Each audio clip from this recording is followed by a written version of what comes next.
Boa Estou escutando noite, bem. senhoras e senhores. Estamos dando início a mais um FIEP Ambiental, o nosso quarto FIEP Ambiental deste ano.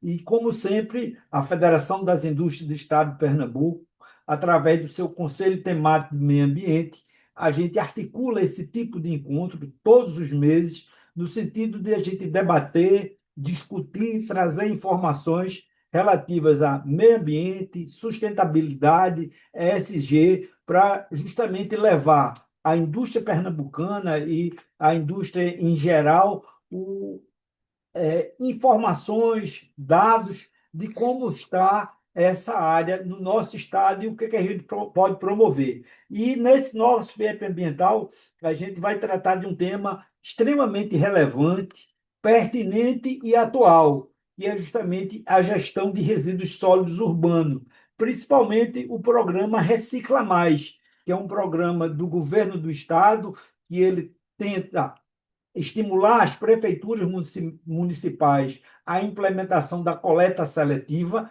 e é um programa muito importante, e a gente vai ter a participação aqui do Danilo Nogueira, que é o gerente de Economia Circular da Secretaria Estadual de Meio Ambiente e Sustentabilidade. Vamos ter a presença do Eric Burg, que é diretor institucional do Recicleiro, e também a honrosa presença de Beatriz Luz, presidente do Instituto Brasileiro de Economia Circular.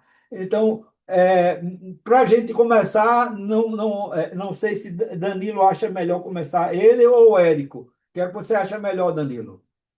Ou Acho que Érico? eu, acho que eu começo. Posso Danilo, começar. então, por favor, Danilo, já agradecendo o seu tempo que você disponibiliza para a gente, a palavra está com você, companheiro.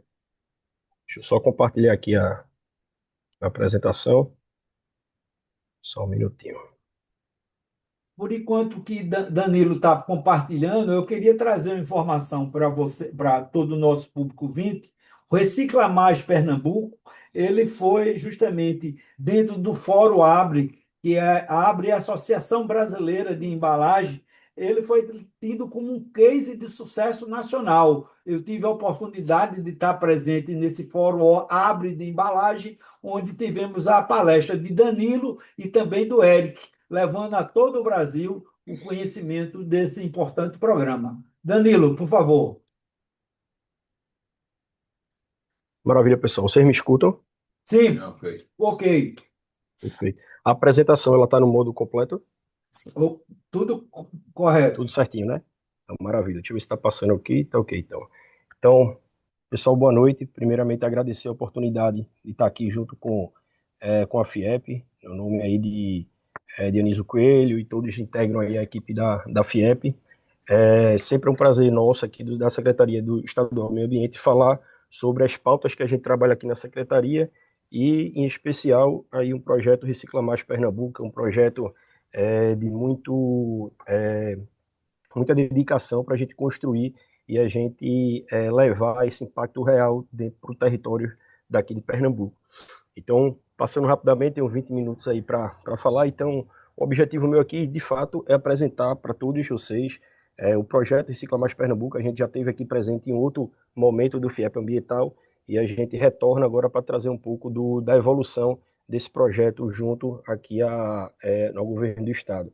É, Logo de antemão, eu queria apresentar para vocês e dizer que esse projeto ele nasceu dentro de um escopo de alinhamento com o plano de governo de Raquel Lira, nossa governadora, onde dentro do eixo estratégico de cidades sustentáveis e resilientes, ela desenvolveu seu plano de governo todo baseado nos objetivos de desenvolvimento sustentável, então tem um eixo estratégico lá de cidades sustentáveis e resilientes, em que ela reforça o compromisso dela de trabalhar com a questão de posicionamento vou dizer, da economia circular, porque traz a perspectiva de logística reversa, traz a perspectiva exatamente da coleta seletiva, do impulsionamento da coleta seletiva, das instalações de unidades de compostagem, de triagens de materiais recicláveis no Estado. E isso é, é, é dentro de um contexto em que no início da gestão, logo no início da gestão da nossa governadora, ela, Pernambuco ele tinha alcançado um marco muito importante, que é o marco do fechamento dos lixões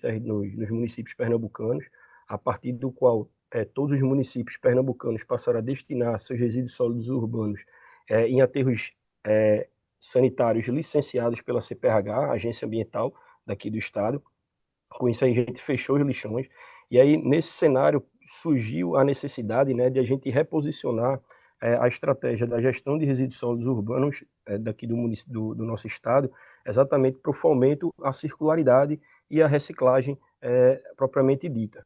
Só que existiam alguns desafios a serem cumpridos, e a gente estabeleceu toda a estratégia da gente baseada exatamente nos desafios. Quais foram alguns desses desafios que eu apresento para vocês? Em 2022, pelos dados do CINIS, né, do CINISA, o Sistema Nacional de Informação Sanitária, de Saneamento, apenas 15 municípios dos 184 municípios, tinham coleta seletiva formalizada. E esse dado foi atualizado no CINISA para 2024, onde ele foi, em vez de ser autodeclaratório, ele fez uma pergunta um pouco mais precisa, informando assim, qual o volume de material reciclado que você consegue recuperar. E apenas 7 municípios dos 184 municípios declararam. Isso quer dizer que a gente pode dizer que apenas 7 municípios têm alguma estrutura de coleta seletiva municipal aplicada. E é esse cenário que a gente visa exatamente dentro do Recicla Mais Pernambuco, alterar, né, mudar, fazer realmente Pernambuco se posicionar como uma estratégia de fomento, de fato, dessa pauta. E, junto a isso, outros desafios apareciam, que era, por exemplo, uma estrutura precária das cooperativas de catadores existentes aqui no estado, pouco conhecimento da gestão administrativa e financeira por parte das cooperativas, certo? Em relação também jurídica do próprio negócio, a dificuldade de atingir a sustentabilidade financeira dentro das cooperativas de catadores, e um baixo conhecimento e mobilização da população. E aí as estratégias que a gente buscou adotar foram exatamente essas, de levar a capacitação estratégica e apoio à estruturação da coleta seletiva municipal para todos os municípios. E aí o escopo que a gente desenhou do Recicla Mais Pernambuco visava atender isso aí, dentro de uma estrutura precária de falta de equipamentos das cooperativas. A gente colocou na estratégia a necessidade da aproximação com o setor empresarial, do setor empresarial com a política pública de coleta seletiva, sobretudo na pauta de logística reversa, que é onde entra a responsabilidade do setor empresarial, e que as embalagens pós-consumo, elas são objeto de logística reversa e participa ali, elas têm uma responsabilidade em uma grande parcela ali do volume de material que sai no resíduo sólido urbano, em torno de 35%, 40%, ali mais ou menos isso, de material seco, possivelmente reciclado. A gente também bota como estratégia a necessidade de incubação de cooperativas, né, exatamente para contrapor esse pouco conhecimento que eles têm de gestão administrativa. E essa incubação passa exatamente pelo desenvolvimento da capacidade dessas cooperativas, tanto financeira, de gestão financeira, operacional, formação técnica, humana. As dificuldades quanto à sustentabilidade financeira, a gente coloca como estratégia exatamente tentar uma padronização e um controle de qualidade na triagem dos materiais e a contratação da cooperativa de catadores pela prestação do serviço de triagem e destinação final. Então, a gente acredita que essa era a estratégia que deveria adotar, e também para atingir o baixo conhecimento e mobilização da população, ter também um programa de educação ambiental e mobilização social permanente. Essas estratégias ela foi envelopada num programa que a gente chamou de Recicla Mais Pernambuco, que esse programa culminou no edital de seleção pública, onde o Instituto Recicleiros, aqui eu trago para vocês a foto do dia em que a gente fez um evento lá com a nossa governadora, com o Eric Burger, o Rafael, a secretária de Meio Ambiente na ocasião, Ana Luísa, e a gente teve lá fazendo o lançamento desse programa, junto ao Instituto, que basicamente o Recicla Mais Pernambuco, ele tinha 4 momentos, 4 fases estruturadas. Então, a primeira fase era de qualificação, onde a gente levava a capacitação dos 184 municípios, oferecendo para eles exatamente esse conhecimento técnico de como estruturar a coleta seletiva no seu território, e a gente vai ver mais na frente em que escopo foi tratada essa qualificação. depois passaria por uma fase de habilitação e seleção de 4 municípios. Nesse processo de habilitação, a gente vai ver que passava exatamente com o apoio ao município para estabelecer uma série de critérios de governança de coleta seletiva municipal, que passava por instituição de lei de coleta seletiva, previsão de lei orçamentária anual, para definição de rubrica específica para custeio, para pagar a coleta seletiva municipal, passa também pela contratação, pelo comprometimento do município em contratar o transporte adequado para a efetiva implementação do sistema de coleta seletiva, e também pela identificação de um imóvel em onde seria instalada essa unidade de processamento. Esse projeto, ele veio, essa estruturação, ele veio como uma proposta dentro de um termo de fomento celebrado pelo Instituto Recicleiros, que a gente entendeu que era a proposta que atendia às nossas necessidades. Uma terceira fase era exatamente a estruturação propriamente dita da unidade, onde envolve a reforma e regularização dos galpões, né, dos imóveis para a unidade de processamento, assim como compra de maquinários e bem como a efetiva implantação, planejamento e implantação do plano de coleta seletiva municipal, passando pela contratação da cooperativa, a prestação do serviço público lá de triagem e destinação de resíduos. E por último, última fase era exatamente a incubação dessa cooperativa. Nessa incubação, a gente previa exatamente todo um apoio para que ela aumentasse sua capacidade de administração do seu negócio, e passando por questões administrativas, financeiras, operacional, de cooperativismo também, e também de condutas de conhecimentos básicos de comportamento de ambiente de trabalho, enfim, toda a parte de gestão. Então, passando rapidamente por cada uma das fases, a gente começou através de oficinas presenciais e mentorias online. Aqui eu trago algumas imagens, né, de algumas oficinas que a gente fez ao longo do estado. As mentorias técnicas, elas passaram por esses temas de capacitação, que era regulamentação, através de lei de coleta seletiva, lei de diretrizes orçamentárias, lei orçamentária anual, plano de coleta seletiva, dimensionamento do sistema de coleta seletiva, falando também sobre infraestrutura, sobre galpão, coleta e transporte desse material, como faria com os instrumentos de estabelecimento de parcerias com o poder público e a cooperativa, além do próprio conhecimento sobre a organização de catadores e o que viria a ser o suporte técnico e incubação.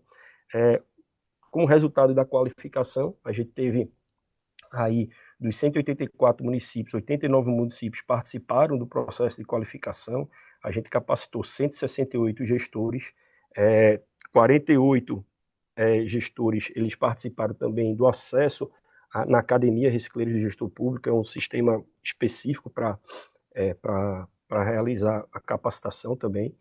E aí a gente teve uma situação que a gente teve, 18 municípios passaram para o processo de habilitação, um processo no qual esses 18 municípios tiveram assessoria individualizada para essa construção da governança pública de coleta seletiva feita pelo Instituto Recicleiros. Então, o Instituto Recicleiros definiu um plano de trabalho para cada um desses municípios e eles tinham que cumprir um plano de trabalho bem definido, onde eles mostravam também um grau de comprometimento que eles tinham com a política pública que estava sendo proposta. O resultado a gente tem aqui um resultado da distribuição geográfica desses municípios habilitados que passaram por esse processo de habilitação e assessoria. A gente conseguiu, então, levar uma assessoria bem ampla, bem distribuída ao longo de todo o estado, né, como vem mostrando aqui nesse tema.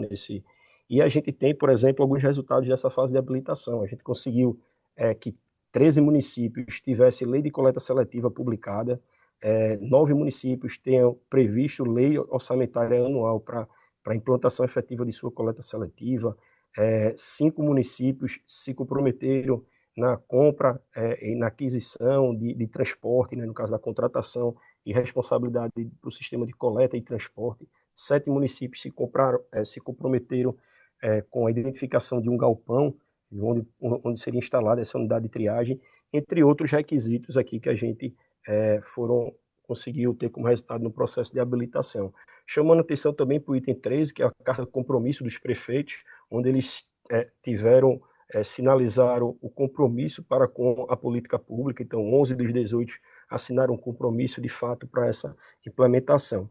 E o resultado culminou com a celebração com 4 dos municípios chegando mais à frente, atendendo o máximo de critérios possíveis, que são esses que vocês veem na tela: Bezerros, Pesqueira, Camaragibe e Salgueiro, os quais hoje já estão na fase de apresentação dos seus planos de acordo da celebração da parceria, que é a implementação do plano de trabalho efetivo.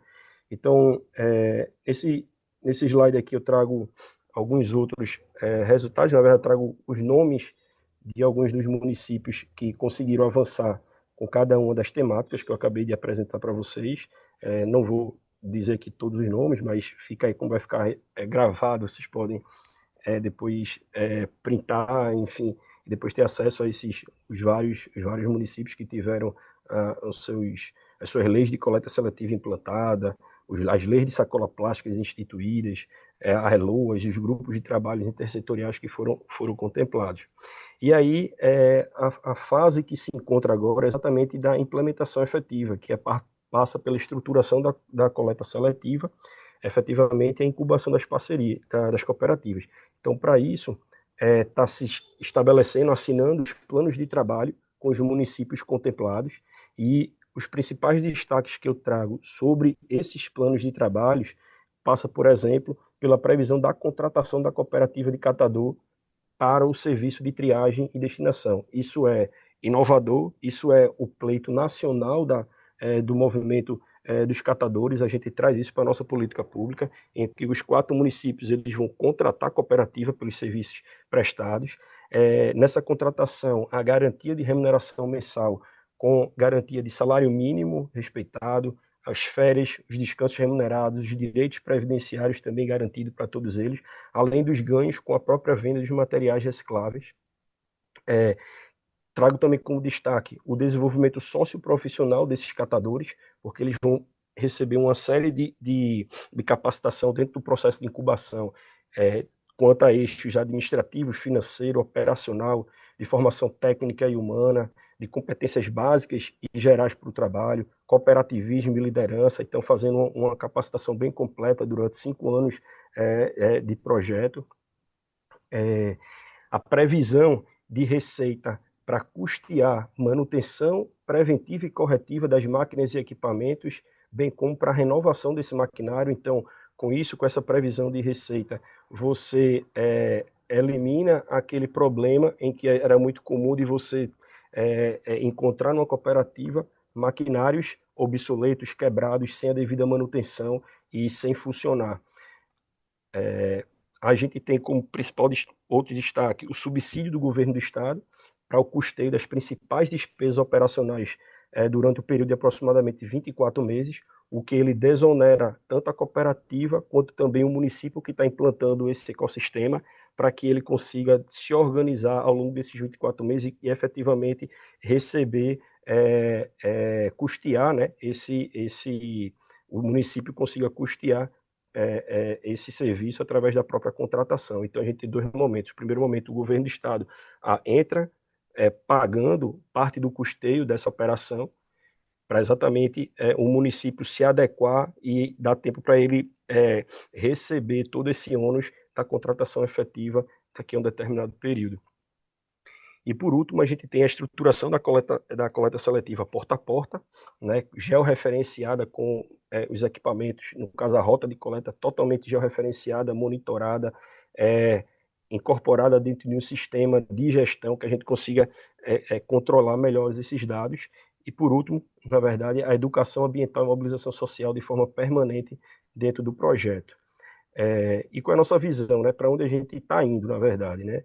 A gente está indo para o sistema em que a gente vai estruturar 4 modelos de sucesso de política pública de coleta seletiva inclusiva, e com a ideia, de fato, da gente inspirar outros municípios, e inclusive com a possibilidade de a gente conseguir depois pleitear a ampliação desse programa. A gente visa mais municípios com governança de política pública de coleta seletiva implantada, e a gente já vem vindo isso, né, com aqueles resultados de leis de coleta seletiva implantada, grupos de trabalho já intersetoriais implantados, então a governança está se construindo nesse sistema, nesse formato. Maior capacidade de atração de projetos estruturantes para municípios pernambucanos. A gente acredita que município com governança forte atrai projetos estruturantes, projetos que queiram, de fato, um ecossistema robusto, um ecossistema maduro para se investir e para se conseguir recuperação de material reciclável, cumprimento de metas de logística reversa e apoio, de fato, com inclusão socioprodutiva.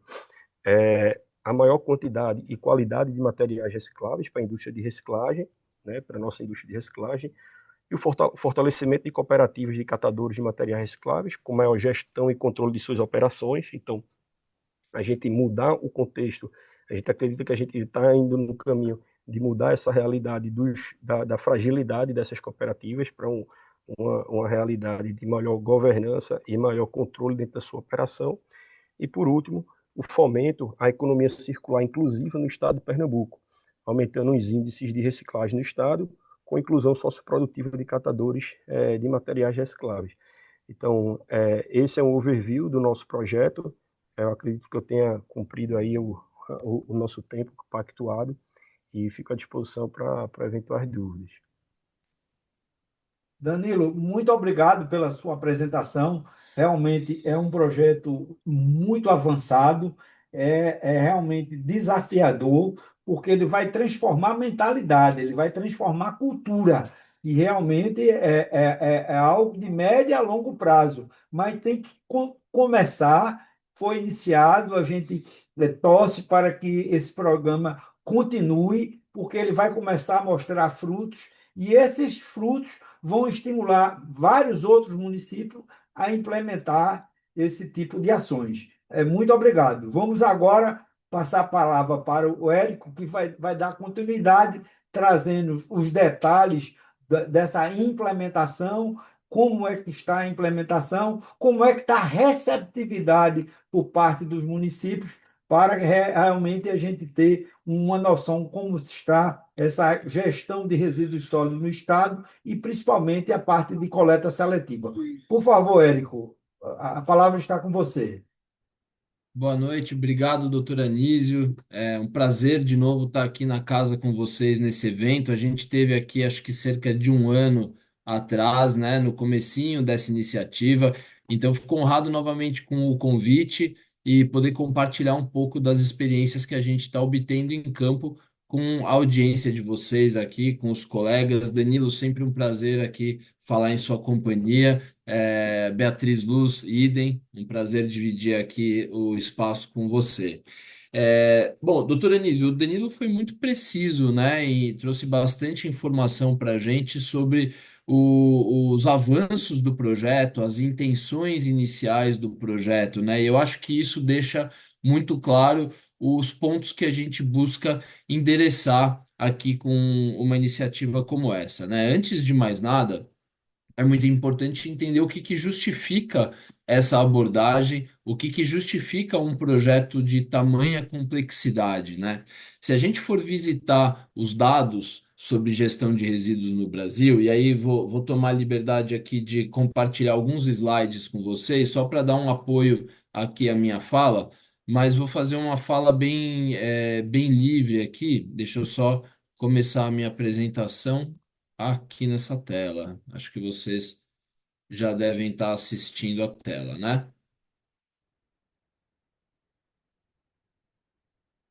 Vocês enxergam? Maravilha. Está tudo Maravilha. bem. Ah, então tá jóia. Ok. Bom, a gente vive num país onde a geração de resíduos ela é gigantesca, né, e crescente. Então, a gente tem uma geração de resíduos fruto do nosso consumo que ela é constante e crescente, e esse número que eu trago na tela de mais de 82 milhões de toneladas de resíduos sólidos urbanos é referente basicamente a resíduos coletados pelas prefeituras no Brasil todos os anos. Então, a gente não está incorporando aqui outros canais de geração de resíduos industriais, de mineração, resíduos hospitalares. A gente está falando daquilo que as prefeituras recolhem fruto do nosso consumo, resíduos domiciliares e equiparados aos resíduos domiciliares que rodam no dia a dia de uma cidade.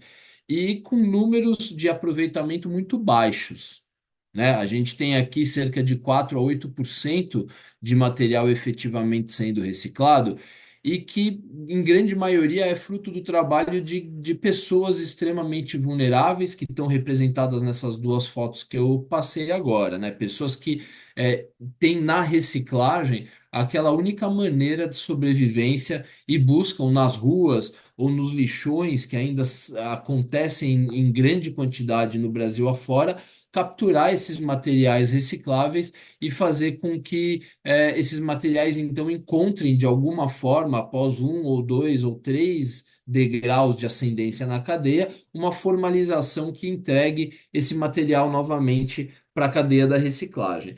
E isso tudo demonstra muito do que é hoje o cenário de gestão de resíduos no nosso país e a distância que a gente está de um ecossistema viável e virtuoso e capaz de entregar os benefícios ambientais e sociais que a boa gestão de resíduos exige e determina na própria Política Nacional de Resíduos Sólidos. Então, o que que eu estou trazendo aqui com essa abertura? Que o Brasil ele tem condições muito precárias para viabilizar uma gestão de resíduos sólidos adequada. A gente ainda convive com uma infraestrutura absolutamente precária. Então, o Danilo trouxe isso na fala dele, né, como um dos objetos desse nosso projeto, é combater a precariedade de infraestrutura, e eu estou falando de infraestrutura precária de coleta, de triagem, de aterramento de resíduos, a baixa disponibilidade, inclusive, dos aterros que forçam com que lixões se proliferem no nosso país. Então, a leitura que a gente traz quando monta um projeto desse é uma leitura, doutor Anísio e colegas da FIEP, de muito realismo de quem está no campo. Quem está no campo sabe que a fotografia real ainda é de muita demanda e de uma demanda sistêmica, né? Se a gente está num país que tem uma política nacional de resíduos sólidos, onde marcas buscam o aumento da reciclagem das suas embalagens e dos seus produtos, porque elas têm que cumprir metas da Política Nacional de Resíduos Sólidos, pactos globais, elas têm determinações que orientam o aumento da recuperação dessas embalagens. O mesmo arcabouço regulatório determina que prefeituras precisam entregar um serviço público de limpeza urbana adequado às diretrizes da política nacional. O que quer dizer isso?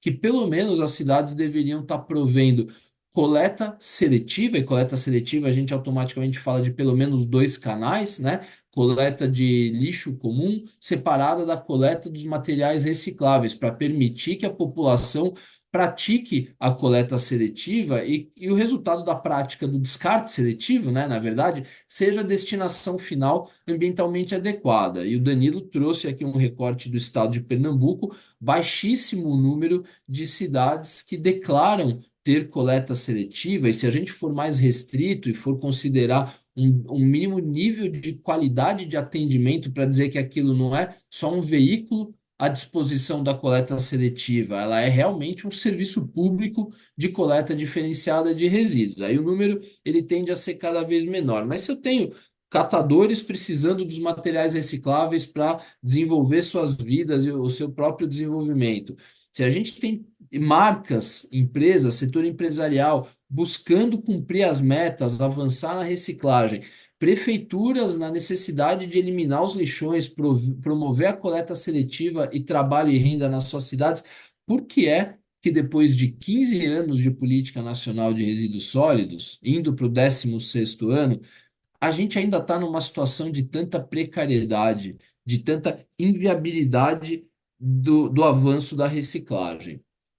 E foi por aí, então, que o governo do estado de Pernambuco conheceu o programa Recicleiro Cidades, que é esse programa de implementação que a gente faz Brasil afora, já são 14 cidades atualmente em operação, e dentre elas uma cidade no sertão pernambucano, que é Serra Talhada, e que foi por aí que o pessoal do governo do estado acabou conhecendo o trabalho que a gente estava fazendo ali. Foram visitar a cooperativa Recicla Serra Talhada, e tiveram a possibilidade de ver que era possível gerar um impacto mais profundo e mais sólido e duradouro do que a gente costuma ver por aí, mesmo com 15 anos de logística reversa, de investimentos estruturantes, ainda é muito difícil ver o resultado desses investimentos na prática.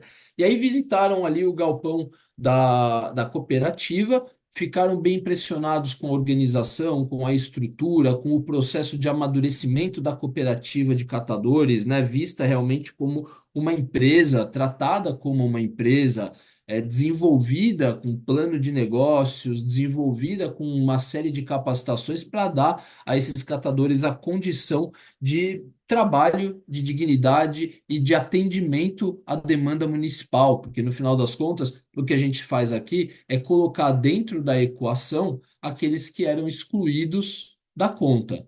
Então, é transformar pessoas extremamente vulneráveis em parte do sistema público de limpeza urbana. Isso você não faz da noite para o dia e nem com pouco esforço. E você não faz isso também reformando um galpão ou comprando um novo caminhão de coleta. Esses elementos, que não por acaso são os que eu escolhi para trazer fotos, são aqueles fotografáveis que causam tanto furor nas pessoas, sempre querem fotos, a materialidade do trabalho que vocês fazem. E a materialidade geralmente é justamente o vilão da história, porque é muito fácil você tirar uma foto de um novo galpão bonitão como esse, recém-montado ou recém-varrido, seja lá o que for, ou de um caminhão novo, na hora que ele começa a ficar disponível para a cidade. O difícil é você fotografar isso aqui, que é o mapa da transformação. E é isso que a gente está fazendo no estado de Pernambuco com a participação do governo, da SEMAS, da CPRH, dos nossos parceiros no campo, que é conseguir construir um ecossistema de transformação. Essa palavra, estruturação de ecossistemas para a gestão de resíduos, é a palavra que a gente tem mais falado aqui internamente no Instituto Recicleiros, mais difundido, porque a gente não acredita, e somos talvez a prova viva disso, ou uma das provas vivas, a gente não acredita nas questões muito pontuais, nos investimentos pontuais, nos esforços que focam em um ou outro elo da cadeia. Mesmo quando a gente está falando de uma cidade, vejam, o que a gente está construindo aqui é um ecossistema que propicie o desenvolvimento sustentável desse serviço público de coleta seletiva, do uso, da conversão da logística reversa de embalagens, que é uma obrigação das empresas que colocam embalagens no mercado, converter esse tipo de obrigação num mecanismo de financiamento daquilo que realmente precisa acontecer no campo.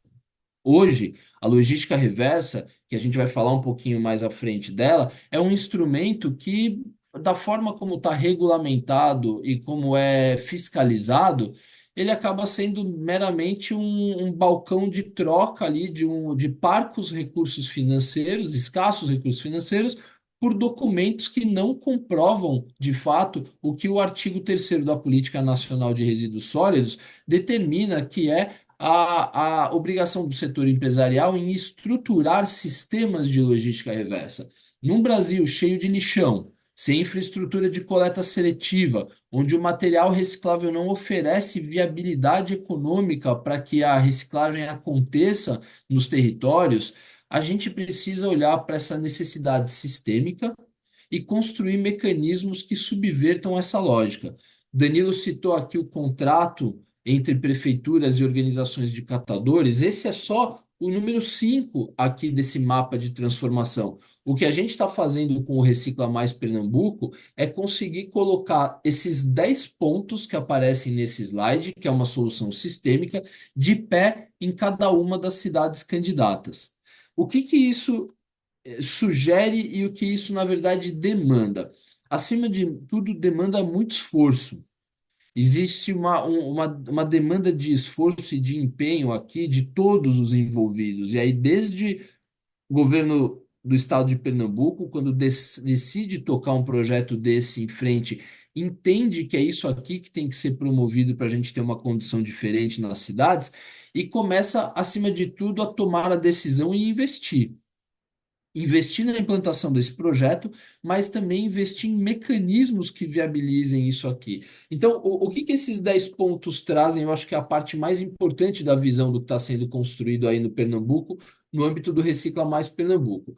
O primeiro ponto é o que o Danilo colocou como qualificação e habilitação das cidades. A gente começa aqui identificando cidades candidatas a essa transformação e ajudando elas a criar todo o arcabouço regulatório, as leis municipais necessárias, a entender que coleta seletiva e reciclagem não pagam a sua conta apenas com venda de material. E aí você vai ter que enfrentar aqui uma restrição, uma inovação no âmbito municipal, de se obter um orçamento específico para a contratação dos catadores. Esse dinheiro para pagar o caminhão na rua, para pagar a manutenção do veículo, o óleo diesel, o motorista, ou seja, assim como se paga o serviço de coleta de lixo, tem que se pagar o serviço de coleta de recicláveis. E depois que essa coleta de recicláveis chega até os galpões, você pode ter levantado dinheiro para construir um belíssimo galpão. Se você não tem um fluxo financeiro estável e viável, e contra fatos não há argumentos, a gente tem planilhas que mostram qual é o tamanho da diferença entre o custo de processamento de uma tonelada de recicláveis e o valor de venda dessa tonelada. Se não houver um contrato de serviço, se a prefeitura não tiver uma lei orçamentária que defina recursos para pagar por esse serviço, isso aqui nunca vai parar de pé, porque máquinas novas viram máquinas quebradas, galpão bem organizado vira um lixão a céu coberto, como eu já ouvi essa expressão, que é muito bem aplicada.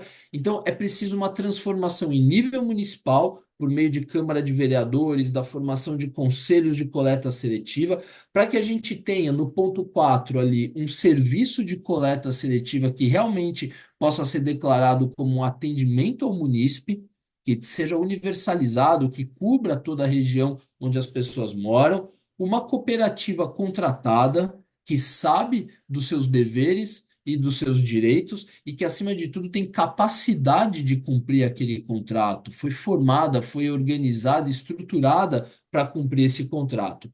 E aí você põe, ao longo dessa trajetória, ações de fiscalização da prefeitura para fazer com que aquela legislação seja cumprida e efetiva, ações de educação ambiental, infraestrutura de descarte para a população, uma bela unidade de processamento de materiais recicláveis que garanta ao catador, primeiro, eficiência, para custar o mínimo por tonelada processada, mais condições de saúde e segurança, dignidade no ambiente de trabalho, é isso que a gente busca, e uma conexão, então, com o setor empresarial que garanta a venda desse material.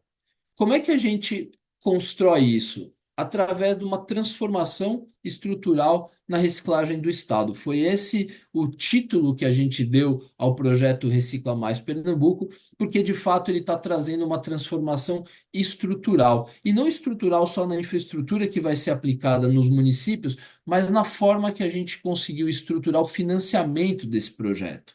E aqui, já indo para o encerramento da minha fala, é, esse é um projeto que, em toda a sua jornada, né, desde a capacitação que o Danilo falou do maior número possível de municípios do estado, presencial, remoto, a gente tem a assessoria técnica de longo prazo às municipalidades e aos catadores em estágio de formação, a implantação de infraestrutura, reforma de galpão, máquinas e equipamentos, a gente tem essa verba de custeio que o Danilo também comentou para ajudar as prefeituras a alavancarem aquela primeira fase onde tudo está sendo construído no município, inclusive o orçamento. E essa rubrica total de cerca de 29 milhões conta com 20 milhões de reais de um termo de fomento com o estado de Pernambuco e outros 9 milhões de investimentos complementares que o Instituto Recicleiros tem feito aqui um trabalho extenso de captação. De onde pode vir esses 9 milhões e já estão vindo, né, parte desse recurso? Primeiro, da lei de incentivo à reciclagem. Então, já temos uma inovação aqui Em cima da inovação, já temos uma outra inovação, que é o primeiro ciclo de captação de recursos por meio da Lei de Incentivo à Reciclagem. Esse projeto Recicla Mais Pernambuco está aprovado pelo Ministério do Meio Ambiente, é um dos poucos projetos aprovados que já conquistou a captação mínima para ter autorização de execução. Então, já captamos 2.600.000 reais para a execução desse projeto. Ele continua aberto em captação. Então, toda pessoa física e pessoa jurídica que tem imposto de renda a pagar no nosso país pode direcionar parte desse imposto de renda, mais especificamente 1% na pessoa jurídica, para o Recicla Mais Pernambuco. Então, você, empresário, representante de empresa que está acompanhando aqui a nossa fala, pode ser parte desse projeto inovador e ajudar a transformar essa realidade de resíduos no Estado, doando parte do seu imposto de renda para esse projeto. É um processo muito simples, já muito dominado, né, no nosso país, é o mesmo modelo da Lei Rouanet, só que aplicado para o meio ambiente por meio da Lei de Incentivo à Reciclagem. Então, a gente tem essa possibilidade de financiamento e a gente tem o financiamento via créditos de logística reversa. Toda empresa que bota produtos em embalagem no mercado brasileiro tem a obrigação de compensar parte dessas embalagens colocadas. Então, você calcula quanta embalagem você pôs no mercado, existe um percentual, varia de material, mas de aproximadamente 30% do que você pôs de embalagem precisa ser compensado. Como é que você compensa? Comprando créditos de logística reversa. E nesse caso aqui, um crédito que é absolutamente transformador e de profundo impacto. Então, é você escolher como compensar a sua logística reversa, você pode escolher compensar por um projeto como esse. E aqui, o governo de Pernambuco está liderando uma inovação. A gente está realmente falando aqui de demandas de inovação em vários campos, inclusive no regulatório. E um pleito que a gente tem trabalhado muito com o Ministério do Meio Ambiente, com diversos estados no Brasil, foi pioneiramente conduzido aqui pela Secretaria de Meio Ambiente do governo de Pernambuco, pela CPRH, assinando um termo de compromisso extremamente inovador. Basicamente, em resumo, o que que ele faz? Ele valoriza muito mais os investimentos daquelas empresas que decidem, ao invés de simplesmente comprar uma nota fiscal de uma reciclagem que já está acontecendo no estado, ou porque o comércio atacadista já está circulando aquele material, ou porque já era fruto de outras operações de associações e cooperativas, aqueles que decidem investir de maneira profundamente estruturante, que é o caso desses créditos de massa futura, hoje, por conta de um termo de compromisso entre o Instituto Recicleiros e o governo de Pernambuco, pode ter esse resultado muito potencializado. Os créditos de massa futura são emitidos em parceria com o governo do estado, reconhecendo esse aspecto estruturante. O risco de recuperação dessa massa futura é ponderada a partir do conceito de limitação de responsabilidade, e a gente tem uma parceria ali amarrada com o poder público municipal, que, portanto, é corresponsável pela geração desses resultados. Com isso, a gente consegue criar um mecanismo de financiamento muito mais seguro para o setor empresarial, que traz o seu recurso para compensar num programa como esse, e consegue multiplicar os investimentos que chegariam num projeto de base como é esse do Recicla Mais Pernambuco. Então, basicamente, a gente está falando de um projeto com dois grandes canais de acesso para o setor empresarial investir, seja a lei de incentivo à reciclagem ou pelos créditos de massa futura, e que podem gerar um profundo impacto no Estado e ajudar a liderar uma política pública em transformação no Brasil e que Pernambuco sai na frente. Então, só para fechar aqui, eu vou esses slides aqui o Danilo já apresentou, né, sobre o que a gente está entregando para os municípios participantes,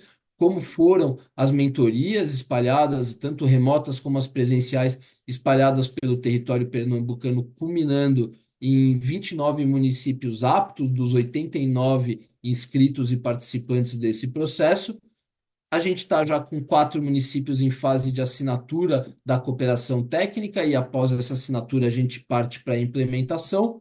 E para fechar minha fala aqui, doutora Anísio e colegas da FIEP, deixar aqui os nossos contatos para que quem está nos acompanhando tem interesse em saber mais sobre o Recicla Mais Pernambuco, como fazer seus investimentos, seja por lei de incentivo à reciclagem ou logística reversa, pode entrar em contato com a gente por esse WhatsApp, DDD 11 de São Paulo, 51989432, ou pelo e-mail reciclamaispE@recicleiros.org.br. Tá faltando um BR agora que eu vi aí, é .org.br.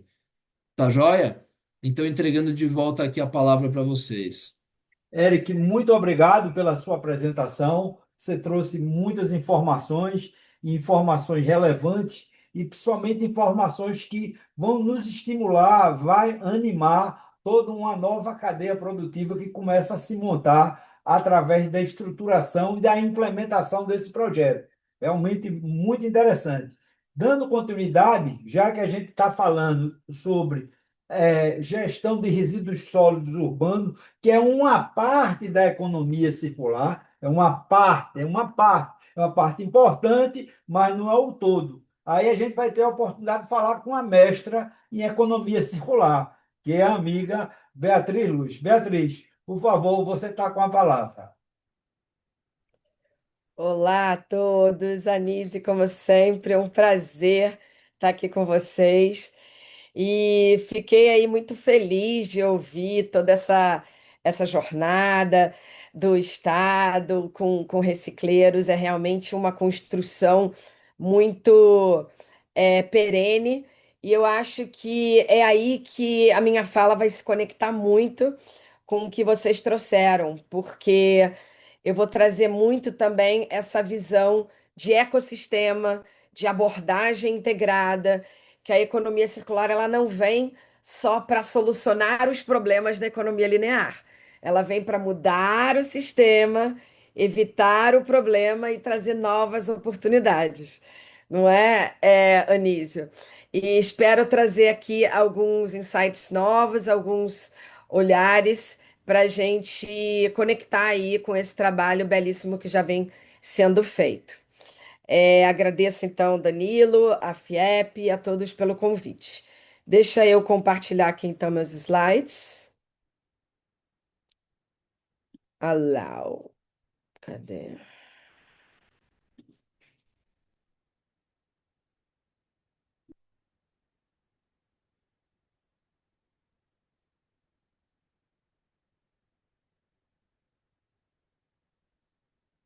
Aqui, então, vou trazer só uma contextualização de economia circular. Estamos entrando numa nova fase. Então, é como se já tivéssemos endereçado a questão dos resíduos sólidos urbanos e vamos falar dos resíduos na economia circular. Então, como transformar esse olhar de valorização de resíduo em tecnologia de materiais para realmente dar ganho de escala e transformar em novos modelos de negócio. E aí trazer um pouquinho do como avançar, o que a gente tem feito e esse modelo de trabalhar um roadmap. Então, o IBEC foi lançado em 2023, justamente alinhado ao momento que o governo estruturava um novo projeto de lei para criar a Política Nacional de Economia Circular, com essa missão de trazer mais conscientização e posicionar a economia circular como uma agenda estratégica. Então, a gente realizou aí o primeiro evento internacional de economia circular, que foi em Recife, foi quando a gente começou a nossa trajetória, o Brazilian Circular Hotspot, contamos com todos vocês aqui, e eu acho que foi uma base para a gente mostrar que eventos podem ser não só momentos de conscientização e engajamento, mas também momentos de fortalecer e trazer uma base estruturante. Assinamos um MOU com várias secretarias do Estado e com a FIEP para a gente começar esse desenho da economia circular para o Estado.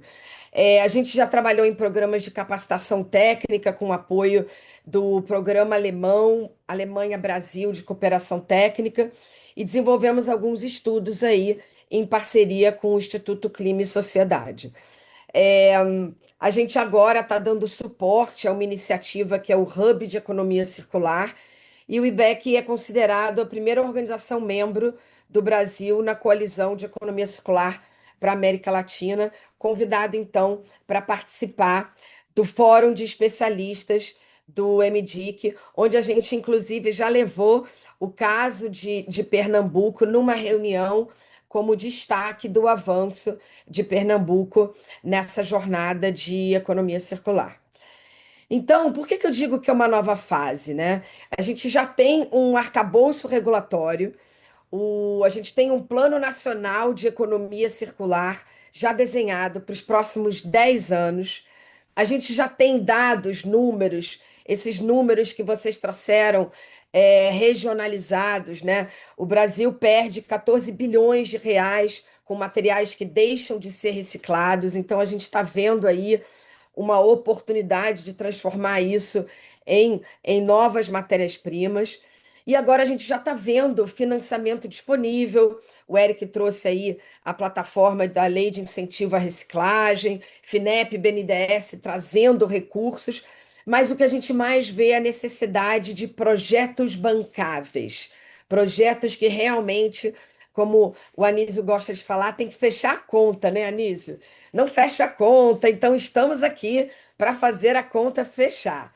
Então já tem aí um movimento internacional com novos mecanismos de aceleração e a gente vê aí a lei do EU Circular Economy Act na União Europeia, junto com o acordo Mercosul-União Europeia, trazendo oportunidades aí, quem sabe, para Pernambuco ser um grande polo de soluções circulares para a União Europeia. Então, a gente tem aí um movimento global e que a gente quer trazer é que a gente está nessa nova fase, indo de uma fase de conformidade para uma fase de ver a economia circular como fator de competitividade.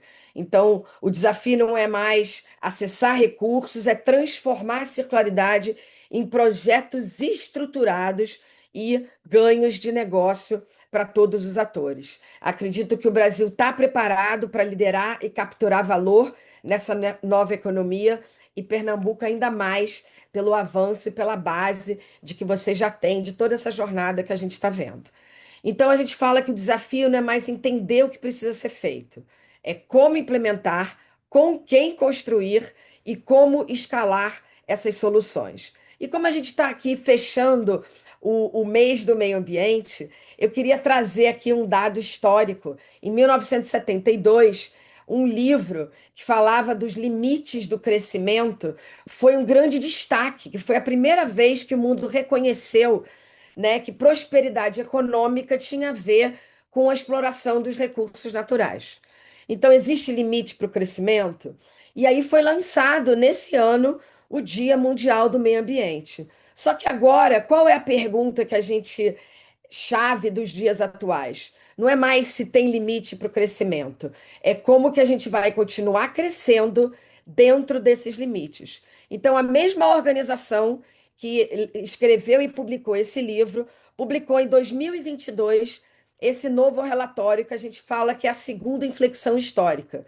Então, o relatório demanda uma mudança sistêmica. Então, é uma bússola que fala que a gente precisa redefinir prosperidade, redefinir o uso de recursos, redefinir progresso, competitividade, incentivo, liderança. Então, é toda uma visão de uma nova mentalidade. Então, a gente tem toda uma governança modelada e orientada para um modelo econômico que cresce conectado na exploração dos recursos naturais, e agora a gente tem que criar toda essa governança baseada num modelo que deve crescer desconectado dessa exploração dos recursos naturais. Então, a colaboração precisa estar no centro dessa governança e dessa liderança. Então, o que eu quero trazer como base desse modelo de desenvolvimento, né, é essa visão da pirâmide de valor, onde o valor está no topo da pirâmide. E a economia circular traz essa visão de manter e criar valor sem a geração de resíduo. E aí, o mais importante que a gente vai explorar aqui novos materiais, novas competências, novos comportamentos para a gente criar, então, esse novo equilíbrio econômico. Então, as regras mudaram, a gente precisa redesenhar produtos e serviços. Se a gente quer que mais materiais passem por toda essa estrutura dos recicleiros, esses materiais têm que ser desenhados para serem reciclados. Eu aposto que já tem muito aprendizado aí, né, Eric, de embalagem colorida, embalagem multicamada. Então, como é que a gente reavalia esse processo produtivo para colocar no mercado tudo aquilo que vai ter valor residual de retorno? Então, por isso, a gente precisa redefinir valores, atitudes e até o comportamento da sociedade na hora de colocar o material nos lugares certos, de potencializar os resultados da coleta seletiva. Então, a economia circular é sobre negócios e novas formas de fazer negócios, novos indicadores para o desenvolvimento dessa nova economia. Então, essa nova fase que eu queria trazer aqui para a gente se inspirar, é que a gente está falando de novos mercados, novos investimentos.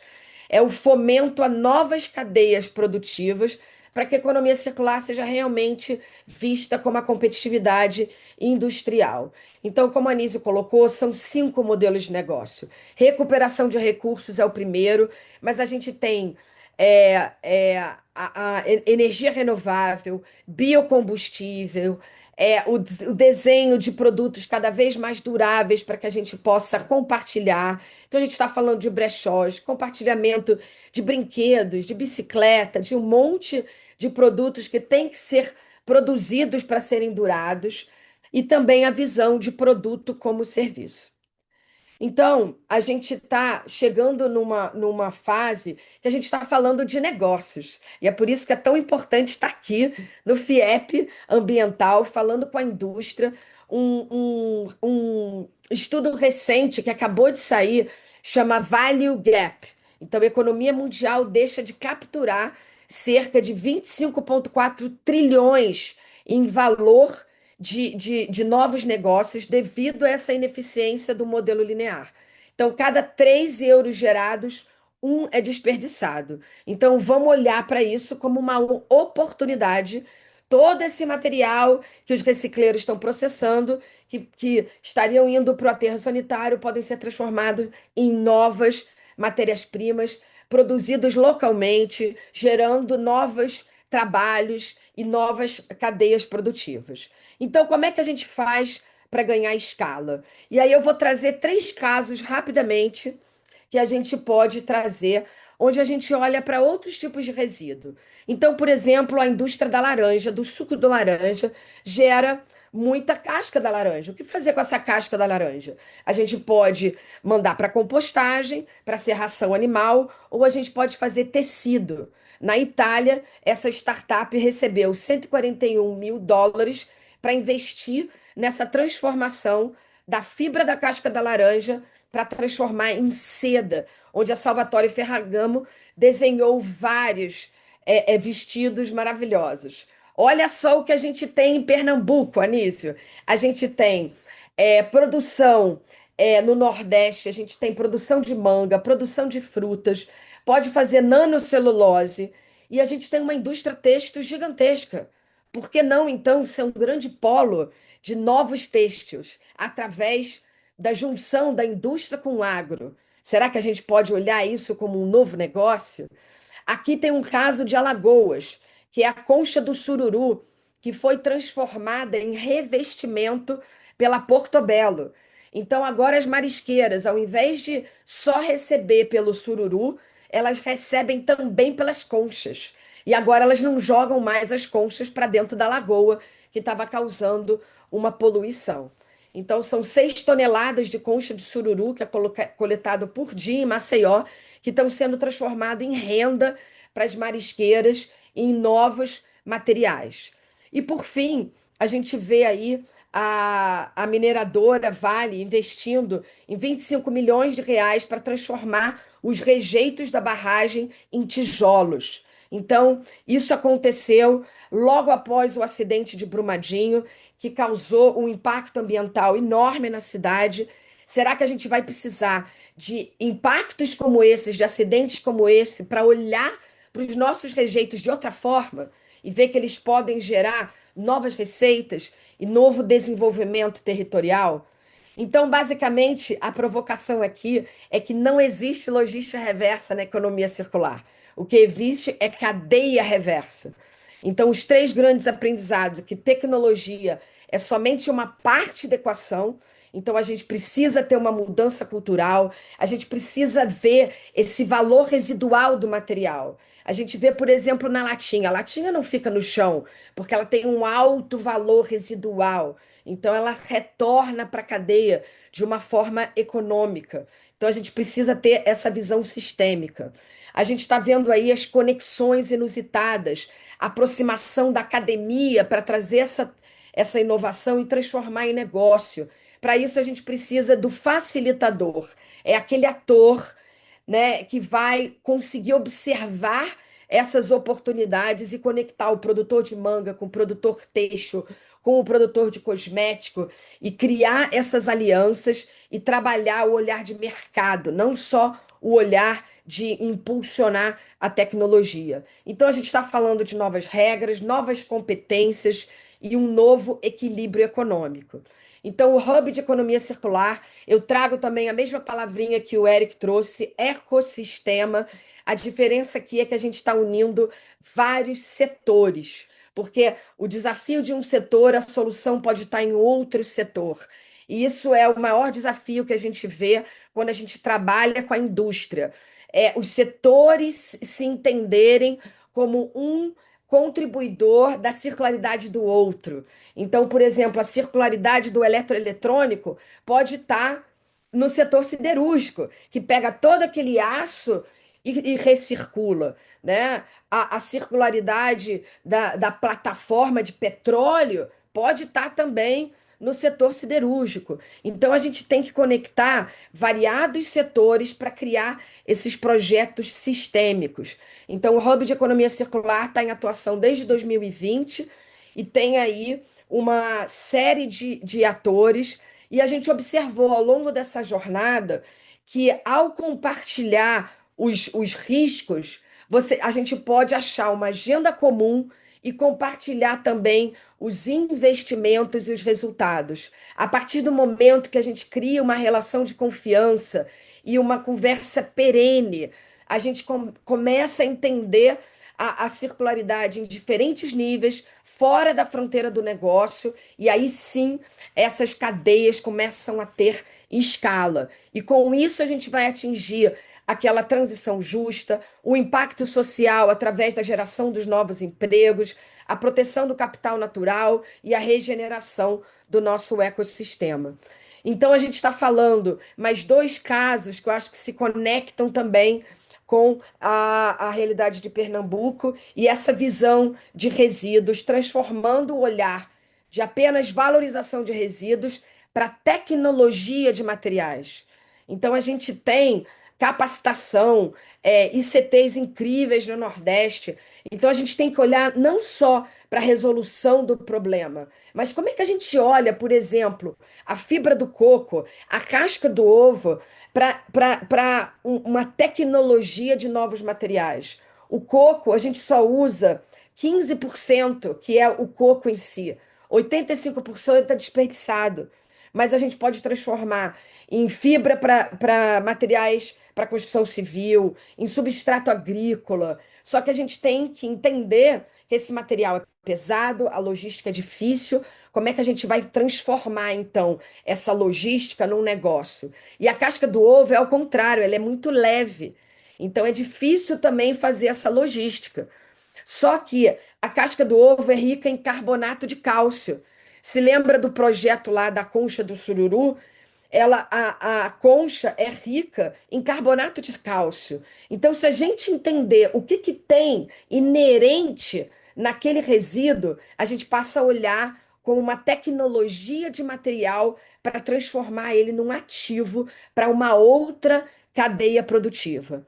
Então, como uma última mensagem, e bem uma novidade muito recente, como a gente está falando de governança, de estruturação de negócios, a gente precisa estruturar financiamento, mecanismos financeiros que façam a gente olhar não só para o investimento tecnológico, mas para a estruturação da cadeia e desses projetos bancáveis.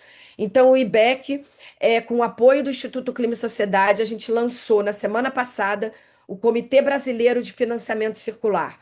A gente chamou economistas para discutir a economia circular com a gente, e para a gente, então, estruturar essa cadeia, criar esses novos mecanismos e promover modelos circulares, modelos de negócio. Então, a gente tem a Associação, Agência Brasileira de Desenvolvimento Econômico, Conselho Regional de Economia e Conselho Federal de Economia trabalhando com a gente. Vai ser um trabalho de 1 ano e fiquem de olho que a gente pode facilmente utilizar também Pernambuco como um estudo de caso para a gente aproveitar toda essa base estruturante para transformar toda a inovação que está sendo gerada em novos negócios para a indústria pernambucana.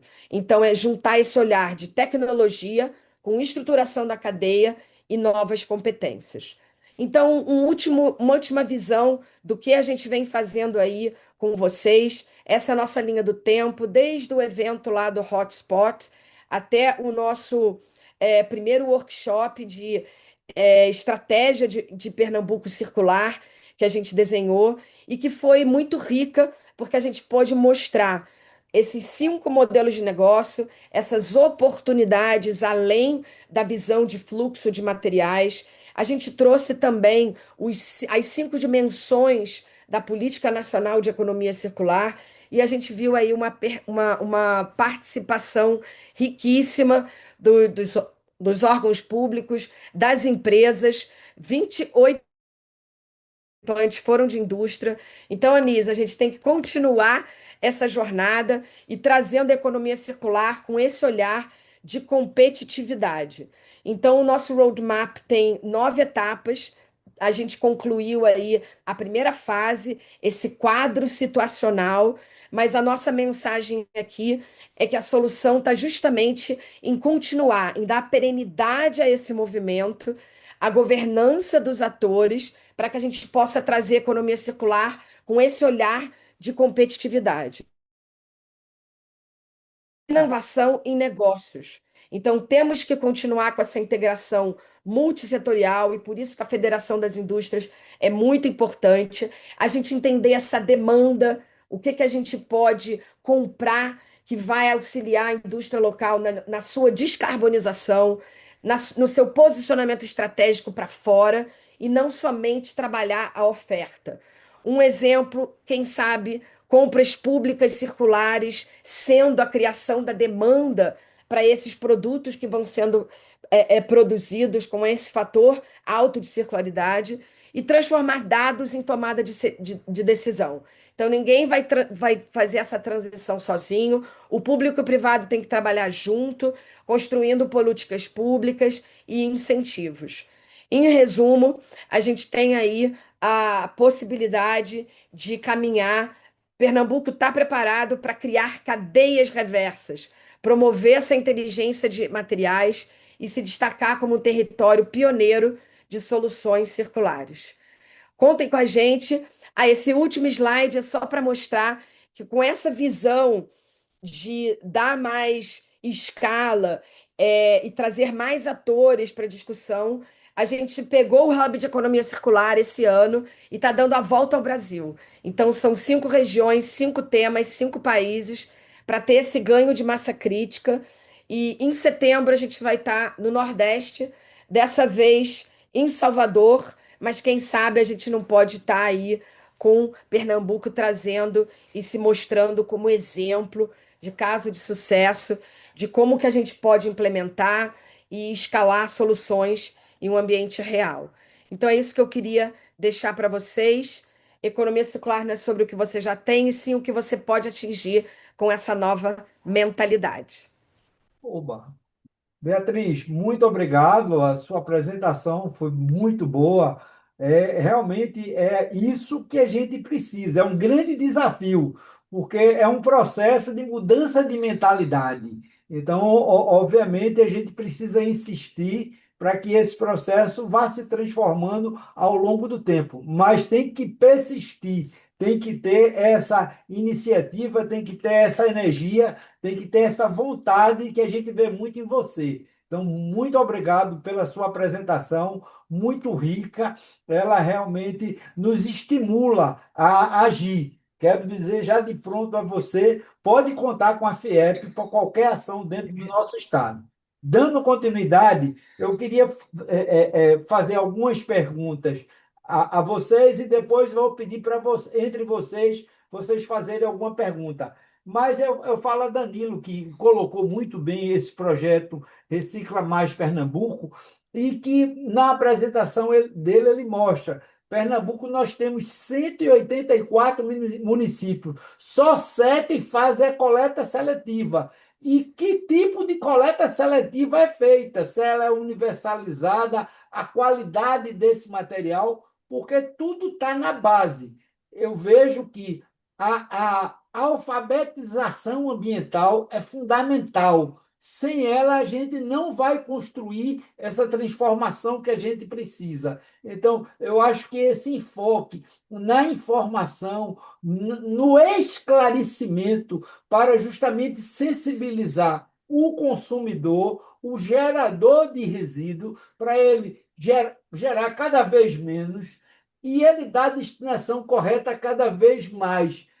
Danilo, como é que a gente estimula esse município? Porque veja o seguinte: todo o proprietário de imóvel, na hora que ele vai pagar o IPTU, ele paga a taxa de limpeza urbana. Já tem esse recurso que a prefeitura pega esse dinheiro, paga para ser enterrado o material. Ela poderia, uma parte desse recurso, remunerar as cooperativas.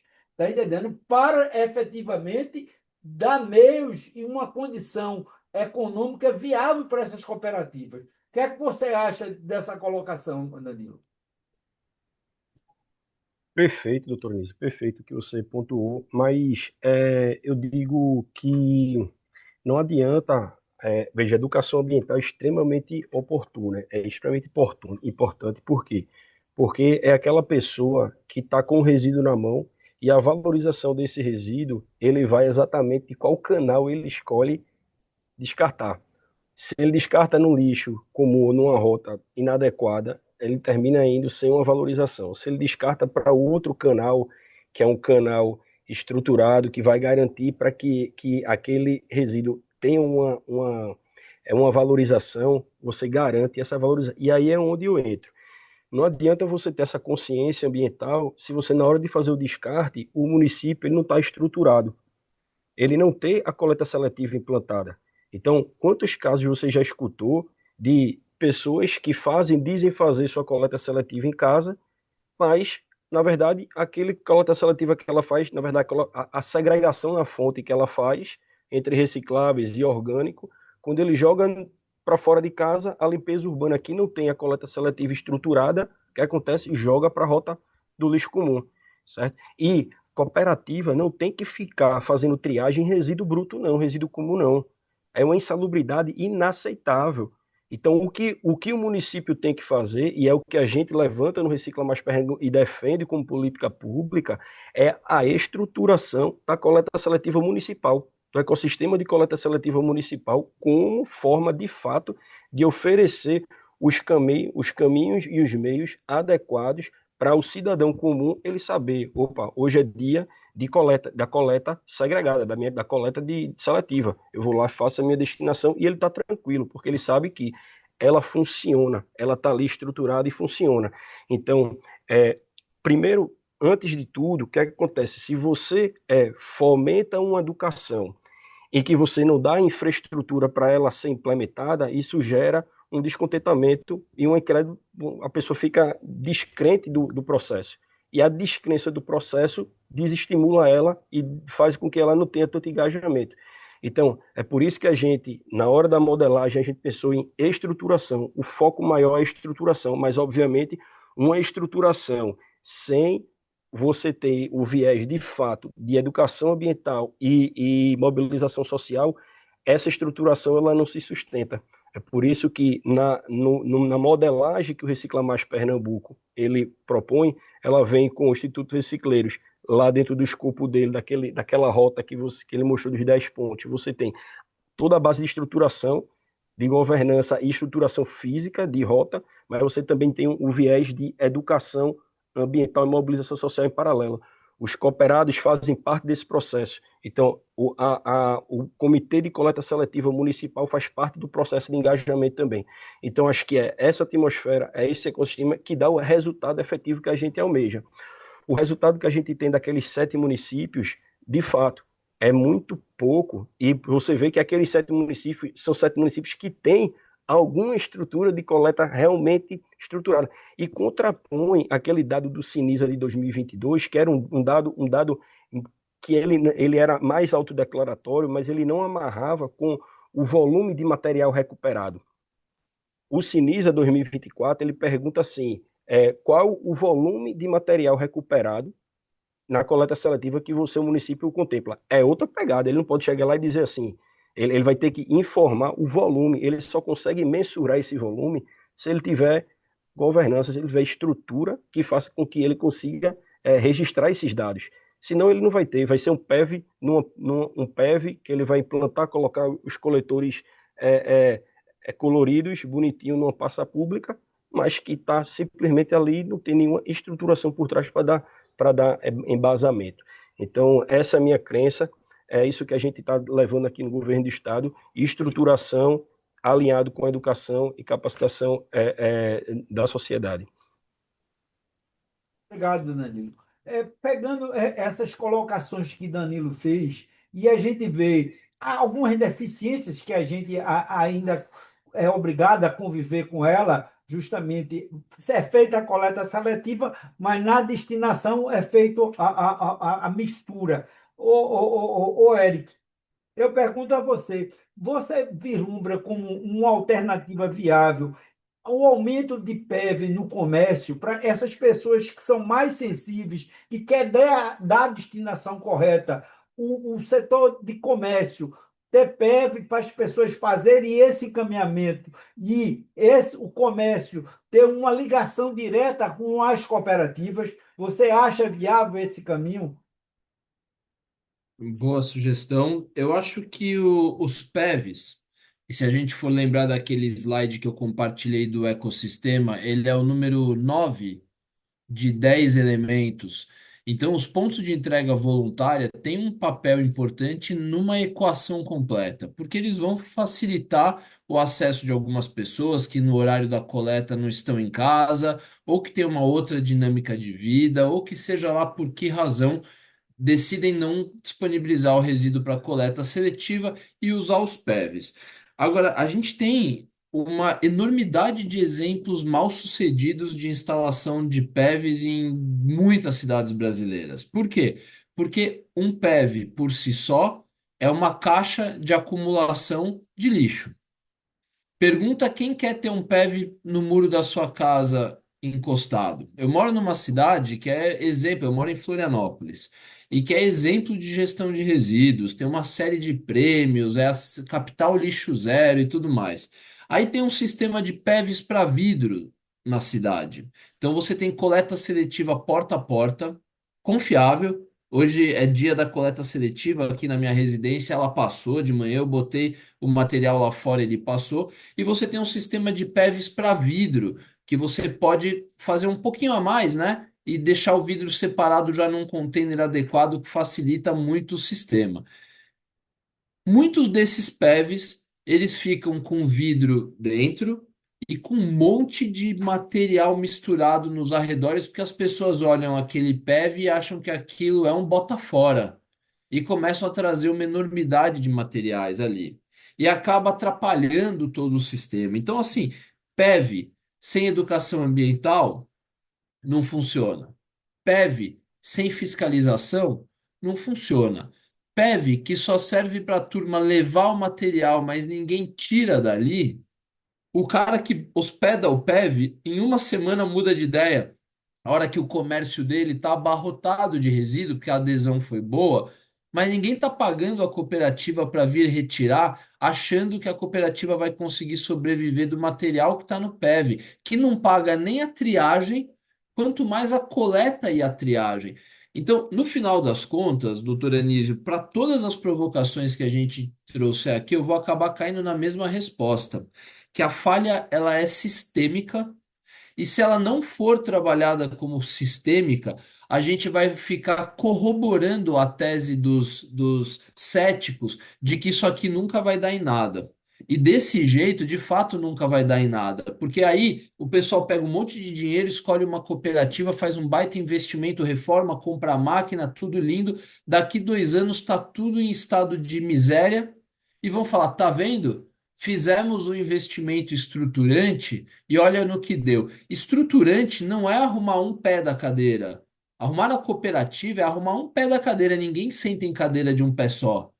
Você precisa ter os 4 pés da cadeira formados e estruturados.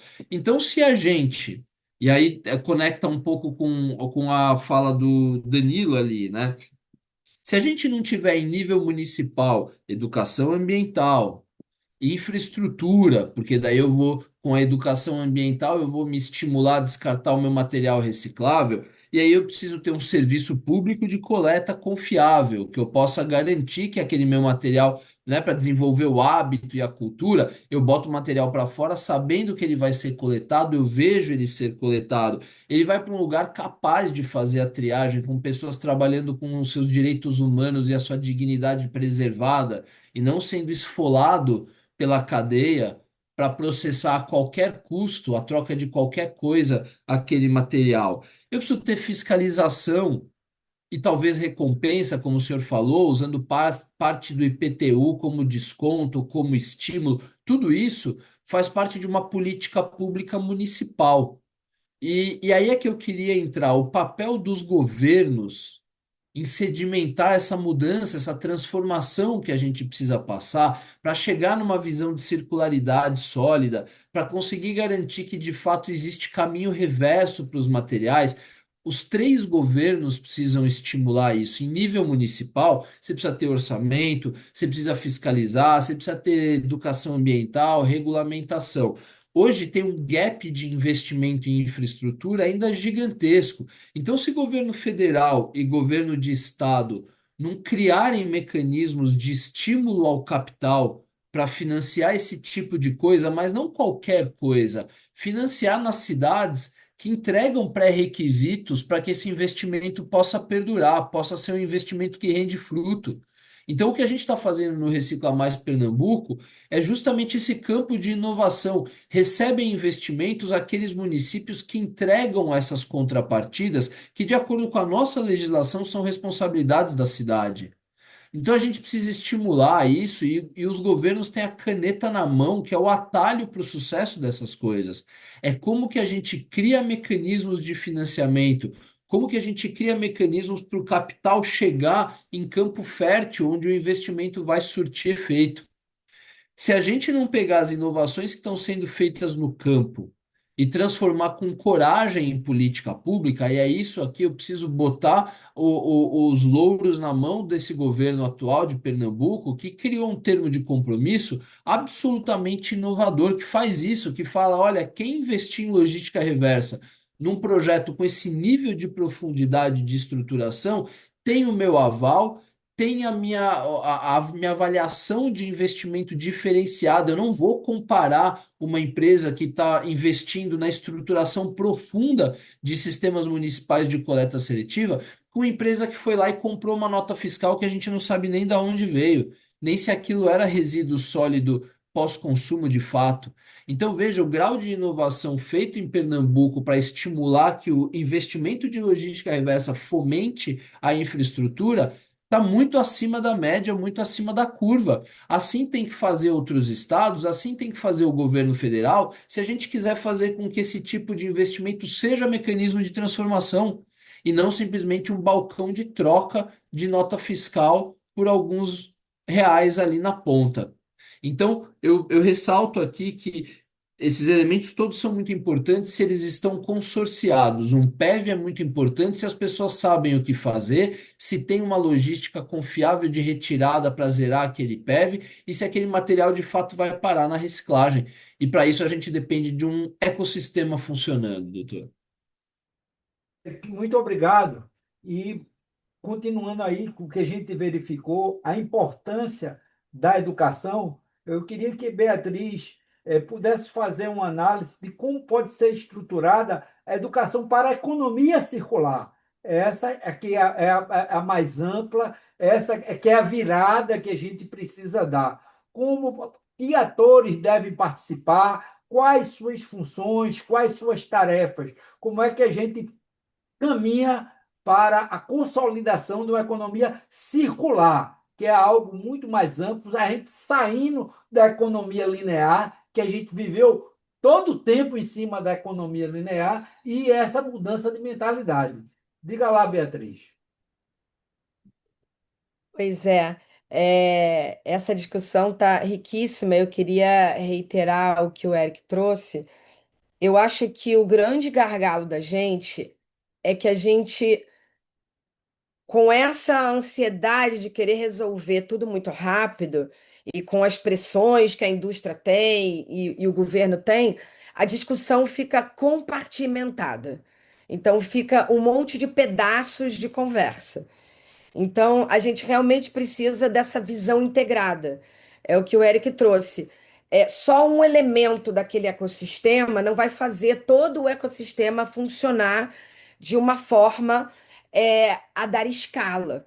Então, não adianta só investir na coleta seletiva ou só investir na infraestrutura. Então, a educação tem que ser em vários níveis desde as crianças, a sociedade, mas também a indústria compradora desse material. Então, a indústria tem que entender também que, ao definir indicadores e metas de compra desse material reciclado, ela vai estar puxando e estimulando toda essa cadeia que foi estruturada. Então, se a indústria não tiver junto de todo esse ecossistema, não só financiando a coleta em si, mas olhando, existem metas de uso de resina reciclada. Então, como é que está esse modelo de negócio dentro da indústria também para puxar toda essa cadeia? Então, eu acho que uma coisa que a gente vem trazendo e a importância desse roadmap é que traz essa educação perene, essa inteligência constante, essa criação de uma agenda comum entre todos os atores. Então, no caso, por exemplo, da coleta seletiva, da separação ali do PEV, que foi dita, será que a sociedade entende por que ela tem que colocar a embalagem em cada container diferente? Será que ela entende que aquilo ali, na verdade, não é o fim, e sim o início para aquele material seja transformado numa matéria-prima? Por exemplo, vocês sabiam que 111 garrafas PET podem ser transformadas numa cadeira? Então, será que a sociedade vê, pô, se eu separar aqui as minhas garrafas PET, né, isso aqui pode virar matéria-prima e virar uma cadeira? Eu acho que falta uma comunicação talvez mais inspiradora, mais voltada para o produto final, e não uma discussão em cima do resíduo em si. Vamos transformar a comunicação no produto, né? Será que eu queria muito ter um vestido feito em Caruaru com tecido da casca da laranja? Quanto que vale isso? Quanto que seria incrível fazer uniformes das indústrias de um tecido diferenciado, que eu vou estar fomentando a indústria local. Então, eu acho que a gente precisa fazer uma educação que conecta todo esse olhar de resíduo mais conectado ao produto final, e ter também uma educação é, tanto da indústria quanto do governo, dessa necessidade de ter esse alinhamento, essa agenda comum. Não tem um passo antes do outro. O que que vem primeiro? Eu costumo dizer que é tudo ao mesmo tempo. Então, é um pouco do que está sendo construído aí. Não adianta ter o PEV se não tem a comunicação, não adianta ter a coleta se não tem a indústria comprando aquele material por um preço justo para pagar o captador lá na ponta. Então, a gente precisa de uma nova conta, a gente precisa dessa nova mentalidade. Então, eu acho que a educação vem de todos os lados, o estímulo na escola, o estímulo na área de compras da indústria e do governo, para a gente favorecer e fomentar esses produtos que carreguem essa nova história. Muito obrigado, Beatriz. Beatriz, Danilo e Eric, o nosso horário estourou, mas a gente vai passar mais um pouco. A gente vai fazer aquela rodada de pergunta um entre para o outro. Aí eu peço a resposta só em 2 minutos, porque a gente não pode perder essa oportunidade.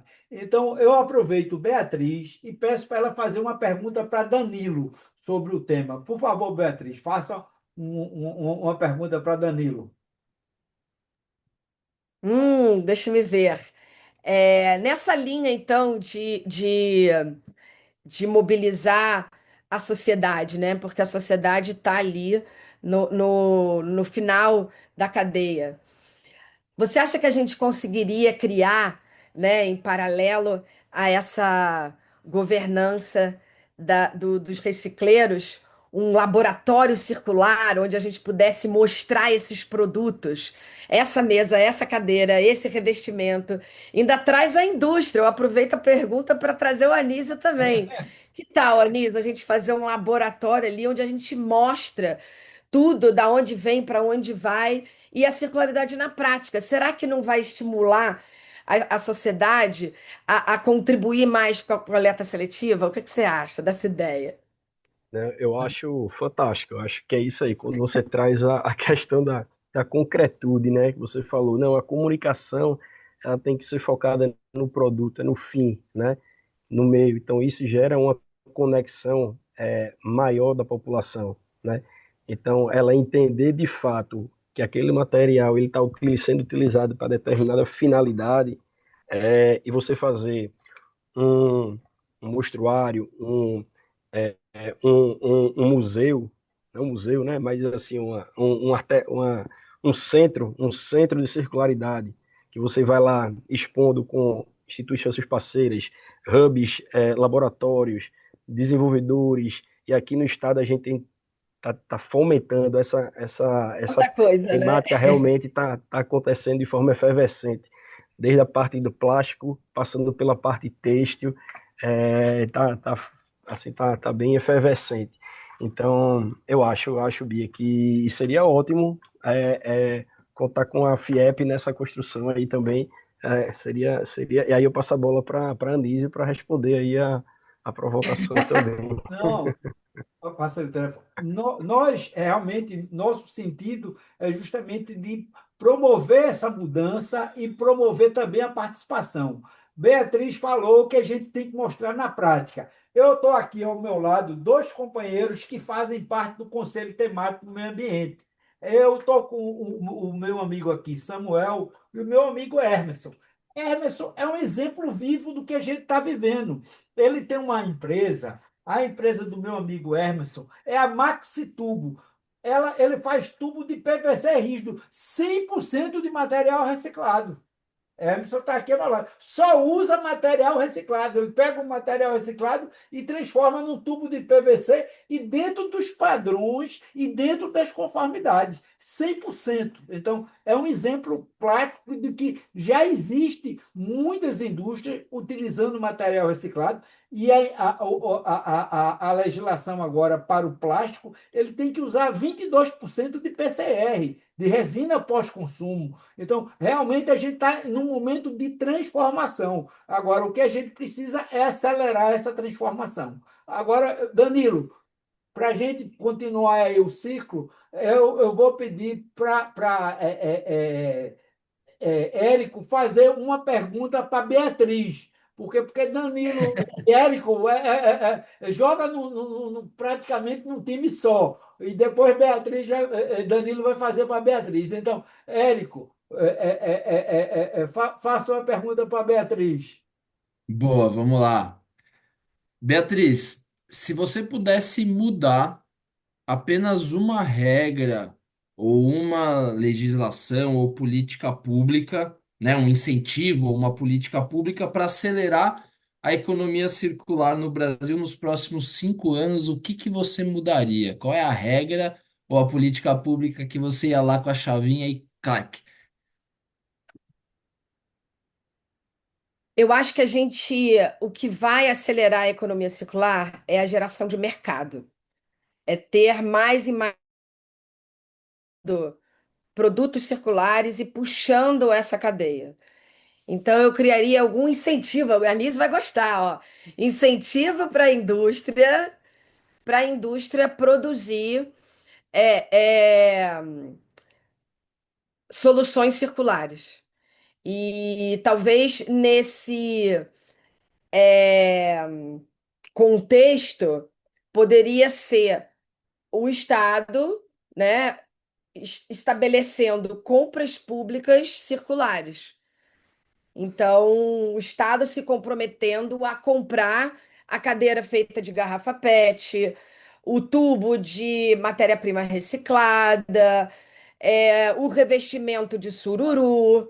Então, assim você cria um novo equilíbrio econômico. Então, eu acho que está Excelente. tudo ligado tem que ser econômico, né? Tem que ser viável, né? Tem que ter demanda para a gente poder estimular a oferta. Muito bom, obrigado. Danilo, você vai ter oportunidade a fazer uma pergunta para Beatriz. Ela, Eita, eu Vamos lá, então. você está na Boa, Berlinda, você Bia. está na Berlinda. quero ver se Boa, a gente Bia. vai implementar isso tudo aí depois, ó. Vamos lá, vamos lá. Bia, dentro dessa provocação que o Eric fez, como você vê que um roadmap da economia circular implementado aqui no Estado, ele pode contribuir efetivamente para esse incentivo desse mercado, esse impulsionamento desse mercado de forma a impulsionar a demanda, né? A demanda e a oferta de produtos circulares. Na minha experiência, Danilo, e nos estudos que a gente faz e nas referências, o que faz a diferença é o engajamento perene. Não é um grande workshop, um grande evento com um relatório que a gente identifica uma série de oportunidades e depois cada um vai para casa empolgado, inspirado e não consegue tirar aquela ideia do papel. Então, o roadmap, ele traz essa proximidade da teoria para a prática. Então, ele cria um ambiente propício de discussão, a gente estimula é, conversas contínuas e muitas vezes as soluções não são nem caras nem complexas. Simplesmente você não teve tempo para sentar ali, dialogar com um colega ou até no entendimento público-privado fica aquele desconforto, aquela falta de compreensão, o governo achando que é a indústria que tem que fazer, a indústria achando que o governo que tem que criar incentivo. Então, quando você tem um articulador independente, um roadmap perene, que você traz multi-atores, você vai criando aquela agenda comum, aquele comprometimento e aquela visão de que o benefício é para todos, não é só para um. Eu não vou chegar lá e vou trazer a minha parte, vou contribuir com o meu dado. Então, eu acho que o que tem mais potência na transição é essa perenidade e esse engajamento contínuo com um ator que é o facilitador dessas conversas. Então, eu acho sim que um roadmap poderia trazer resultados de uma forma muito mais ágil e mais rápida do que se a gente tivesse trabalhando isolado. É um pouco do que o Eric falou, né? Bota muito dinheiro aqui de um lado, aí o outro lado não tem visibilidade do que o outro está fazendo, e às vezes é só uma questão de conectar as pontas. Então, a governança é o segredo e o trabalho conjunto para a gente acelerar. Então, você já tem o conhecimento, tem uma base e tem uma possibilidade de sair na frente. Então, meu convite é: vamos juntos? Ok. Muito obrigado. No ensejo do nosso encontro, do nosso quarto FIEP Ambiental do ano, eu quero agradecer a cada um de vocês, ao Danilo, o Eric e a Beatriz, pela disponibilidade, pelas brilhantes colocações que cada um fizeram. Agradecer, dizer da importância da participação de vocês, agradecer todas as pessoas que estavam nos assistindo, que faz parte do nosso FIEP Ambiental. Nós já temos um público, realmente um público fiel, é um público comprometido com o meio ambiente, é um público que quer efetivamente ajudar na transformação e está ajudando. Então, nós temos aqui participando do nosso FIEP Ambiental, chegamos a ter a quase 130 participantes, mesmo a França jogando, tá entendendo? E a gente brigando aí com a FIFA e a gente fazendo, porque a média nossa é 150 participantes. Então, a Copa levou os 20 participantes nossos.